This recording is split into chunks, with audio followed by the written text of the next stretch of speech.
नमस्कार, मैथिली पाठशाला में आप सभी का स्वागत है। मैं हूँ वंदना झा। प्रणाम। मैथिली पाठशाला में अहाँ सब गोटेक स्वागत अछि। हम छी वंदना झा। हम आज एक बार फिर से प्रतिदिन बोले जाने वाले वाक्यों को बोलने का अभ्यास करेंगे। हम सब आए एक बेर फिर सब दिन बाजे वाला वाक्य सबके बजबाक अभ्यास करबे। मैं अभी आया हूँ या मैं अभी आई हूँ। हम एखने एलहुँ। उसने कल किताबें पढ़ी। वो कल किताब सब पढ़ल के। वह यहाँ बैठा है या वह यहाँ बैठी है। वो एतो बैसल छे। हम वहाँ जा रहे हैं। हम ओतो जा रहल छी। वह धीरे धीरे चल रहा है। वो धीरे धीरे चल रहल छे।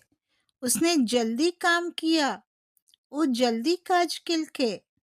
मैं रोज सुबह दौड़ता हूँ। हम सब दिन भोर में दौड़ैत छी।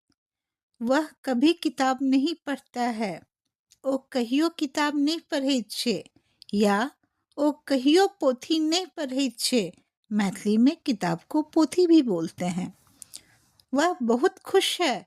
वो बहुत प्रसन्न छे। वह बाहर खेल रहा है। वो बाहर खेल रहल छे। वह अच्छा गाना गाता है। वो नीक गीत गाबैत छे। आज के लिए बस इतना है। फिर अगले अध्याय में। आय के लिए बस इतबे। फिर अगला अध्याय में। धन्यवाद। प्रणाम।